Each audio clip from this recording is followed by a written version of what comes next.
Hello. Okay, so I just recently posted an unboxing for the Kingdom Death Gambler's Chest. And I didn't open any of the cards because I didn't want to do spoilers, but people have commented that go ahead, put the open the cards and show us. So I'll just warn you that there's a spoiler warning if you don't want to look at any of the cards before you get to them. Don't watch this video. If you do want to see all the cards, I'm about to open them all up and have a look at them. So, this is a perfect place to see that because that's what I'm going to do. And that's exciting. So, also, content warning. The artwork in this game is absolutely gorgeous. It's really, some of it's very gory. It's got nudity in it. It's got crazy, I don't know, weird stuff. It's amazing. There's a lot of cards, so I'm just gonna get through. I'm just going past all the stuff that's not cards, that's in this box, and it's crazy. The content of this box is huge, and this is an expansion. This is in addition to what you need to play Kingdom Death. And that's incredible. And I don't know, what do we say about that? It's incredible. It's a huge amount of content. It's a huge game. I don't know how much I'm ever going to get to play. I love having all this stuff. I've played a bit of the base game, but it's so much to get through as far as just playing through one campaign is like a huge undertaking. So getting through the expansion, I think that's the next thing I'm going to do anyway. I'm just going to go ahead and jump right into the Gambler's Chest expansion when I get the chance. But I don't know if that'll be it for me. It's hard to find time. Interesting thing about the way this game plays is it's divided up into sort of three sections. You've got the hunt. Sorry, you've got the showdown in which you have your survivors, your little human characters, and you gear them up and you go and you find a monster and you have a showdown. You fight the monster of your choice, and there's some really interesting ones to fight. And then the result of that battle, if you survive in some, or however much you survive, you get to, chop up the monster and take bits of it home to make better gear. And then you learn stuff, the experience of going through all that combat sort of enriches your understanding of the world you live in. And so you can also develop your colony that way, your settlement. So these ones are just a bit hard to get out of here. That's the books. Okay, so these are the philosophy books, which is really cool. It's a bit bendy. That's okay. They had this idea that started out as just like a card to explain each one, and they expanded on it so much. So this is all sort of additional game mechanics to the base game. All right. So where should we start? We've got all these gear cards. We've got the AI cards for the various monsters. They're a bit mixed together. They're not all in the same place. Knowledge cards. This looks like resources, hunt events, hit locations for the different monsters, more AI cards for the different monsters. These numbered cards, I forget what those are supposed to be. Seed patterns, that's something a little bit new. So there's another monster. So they've got monster resources. All right, we'll start with this one. Why not? This is the first card on the back of this deck is the resource from a Smog Singer. So the Smog Singer is one of the new monsters you can hunt in this game. And if you're successful and you defeat the monster, you can harvest stuff from their bodies, and there's actually quite a big stack. Okay, actually that's the Smog Singer one, and then you can see there's the other monsters. All right, so here we go. This is getting into spoiler territory. If you don't want to see what the monster has to give you before, Stop now. So you notice the quality of the cards is really nice. They always do this matte finish. They don't have linen finish on anything, which is a nice. It is nice. It means the cards won't last as long in the long run. But a lot of these cards don't get used as much because there's so many of them. So a fluted bone. You may archive this to play a tune. So I'm not going to read through everyone. I'm just going to sort of flip through because I don't even know what all this is. Fluted severed head. Sweet. Whistletooth. So the Smog Singers are a weird monster. I think they're sort of non-violent musical creatures, and they actually fight you by making you feel guilty to death for killing them, which I love that concept. So the only way you can fight them is to be, what is that? Vocal cords, is to be insane enough that you don't care. Which I always thought was an interesting mechanic in this game, is that you have to be, being insane is good for you. If you're too sane, you can't handle the mental stress of all the horrible things. So this is some resource cards for the king. You need these things to make like the death armor, I believe. Ancient blade, antique bangle, heavy chain. Well, that's heavy. Hollow crown, king's cloth. That looks just like bits of people. King's coin, king's collar, majestic arm. It doesn't look. Are you able? Is it? Am I got that holding? There we go. Pallium. Pylorix. There's a lot of those. Spiral Pauldron.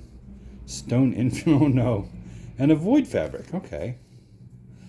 So we're off to a good start here.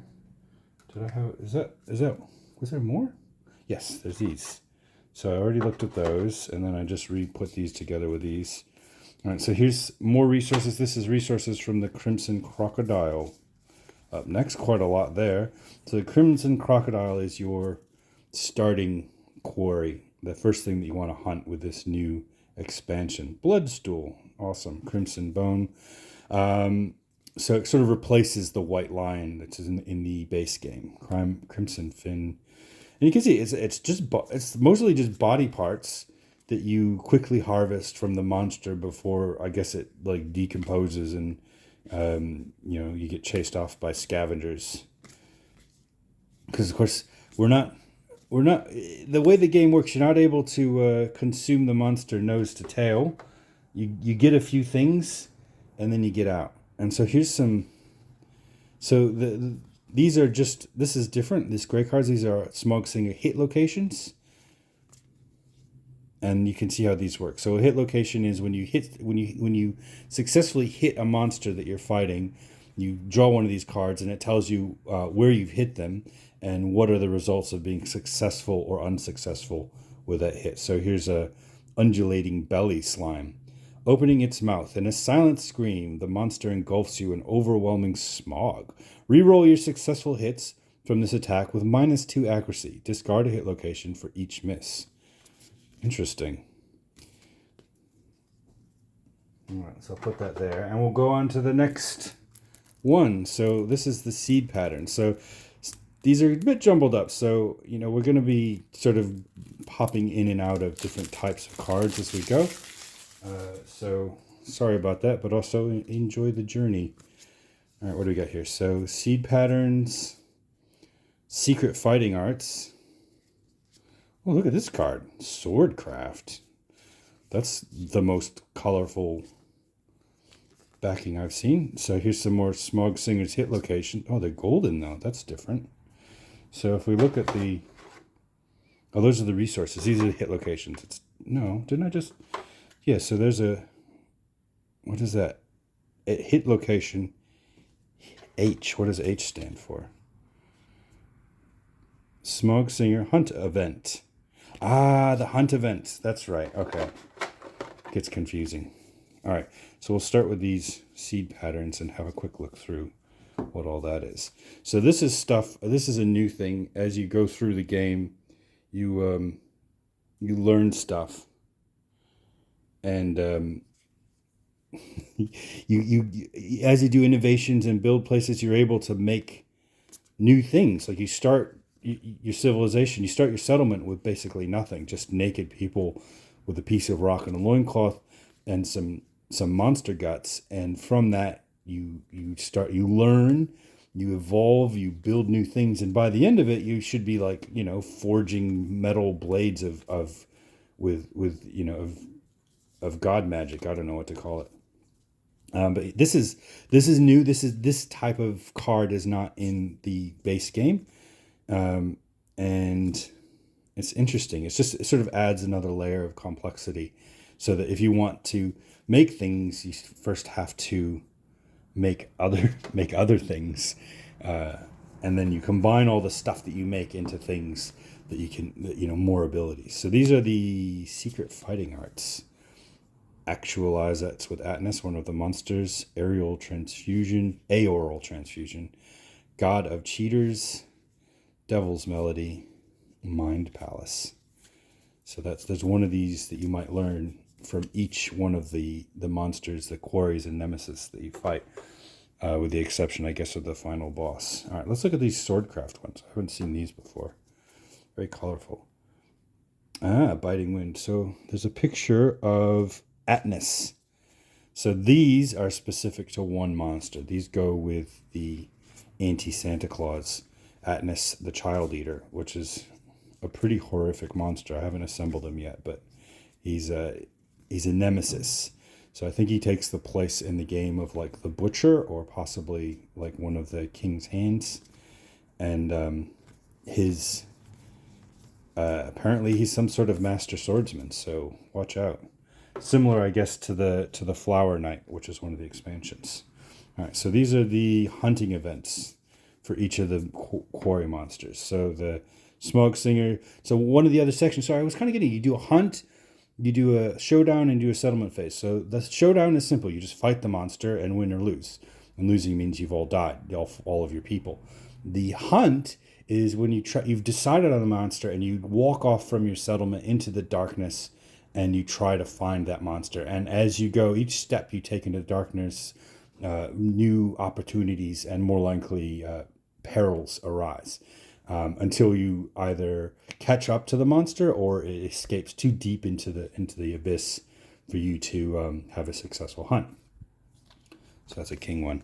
But so these are things that when you're hunting the Smog Singer, these are things that might pop up: abandoned camp, a breached mud whale, a dazzling mural, flat corpse. Smog Singer hunt event. The survivor finds a slab of flat flesh and a face stamped with anguish.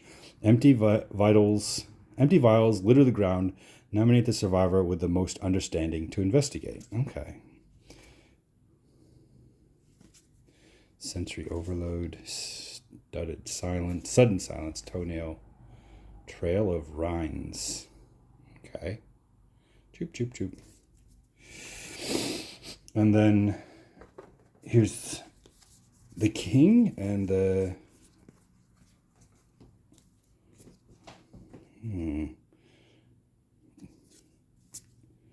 So it's cool, just sort of exciting stuff. And there's generic hunt events. So half the cards you put out belong to the monster you're hunting, and half the cards you put out are generic, and they just sort of cause you to do a roll against a table of events. There's about 100 or so events that could randomly happen, ranging from kind of cool to like really, really bad. You can actually lose your entire hunt party in the hunt. So this is a Crimson Crocodile. So you might find some blood glass shards in the wilderness, in the terrible wilderness. This event revealer happens upon a series of blood glass shards neatly arranged into art. They may investigate or follow the trail. So that you get choices, and you roll dice to see what happens when you do those choices, which is really cool. And the Crimson Crocodile seems to have this sort of blood glass thing where its blood hardens into this glass-like armor, which, is kind of cool. Lady in the Blood Lake. Cool. A woman rises from the lake of blood. She makes an offer. In exchange for an eye, she will tell you a story. The group may nominate a survivor to suffer the blind, severe head injury. If they do, the woman deftly plucks the eye out of its socket, punctuated by the crunch of gristle, the mumbles, the tale of a brave people who defeated a story eater. As the survivors listen, their blood pressure accelerates. Survivors with any bleed tokens gain +1 accuracy token and another bleed token. If the event revealer is not deaf, they may spend 1 survival to memorize the story. If they do, gain the Inner Lantern innovation. So it's like it's always a bit of push and pull with these events. Missing faces, River of Blood, Salty Reefs. It's all always pretty horrific though. All right, let's move on to some of these AI cards, artificial intelligence. So the monsters in this game are controlled by these cards. When they fight you, you draw these cards, and the monster will then do the action. So boiling blood, mood. Moods are not actions. They just change the way the monster behaves. So here's a basic one. Hail of fingers, pick a target, choose, and that sort of has instructions. Then move into range and attack. And that's a pretty long range attack. So these are all the various ways. So they're different ways. So that you can see A, that's an advanced attack. B is basic, I believe. L is legendary. So when you construct your monster, you decide, am I going to be fighting like a low level monster or a really tough monster? And the tougher the monster is, the more of these like harder to defeat cards are in there. So Crimson Snack, pick a target, and then they do a thing, and then you see that attack is less horrible than that attack. So the B cards aren't as destructive, and so you have a better chance of defeating the monster. But of course, when the lower level monsters have less rewards, so when you defeat a high level monster, you have a better chance of getting really good items that you don't get any other way. All right, so here's some AI cards for these guys, which are what are they called? The Bone Eaters. So this is actually a new thing. These guys exist as a monster that you encounter. So when you're doing the hunt, during the hunt phase, instead of just those cards doing random things, you might encounter this whole group of monsters that will come out and attack you. And you can, again, lose your whole party. I think they're like not as tough, generally speaking, as the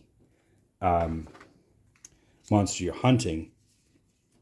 But they can still kill you, and you still get rewards. So it's like a mini fight before the main event. So these are all the Atlas cards.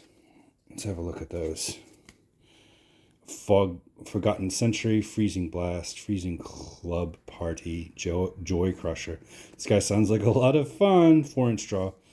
So that's the thing with this game, is when you play it, you do these phases, and when you're starting out and the monsters are easy and you don't have a lot of complex gear with your characters, you can play each section in about half an hour or so. Even you can do all 3 sometimes in an hour.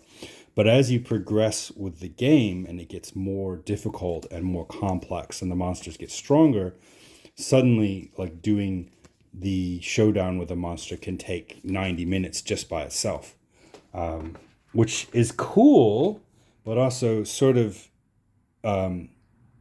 if you're time poor, what is this called? A lanternism. Fallen Lantern. If you're time poor, it can kind of stop you from ever finishing the game, which is fine. I think a lot of people will play this game. You kind of just, you start the game multiple times, because the game is basically divided up into 30 lantern years, which means that's full revolutions of settlement event to hunt event to showdown. And then that's 1 lantern year. And then you do it again. You do that like 30 times. So these are the AI cards for the king.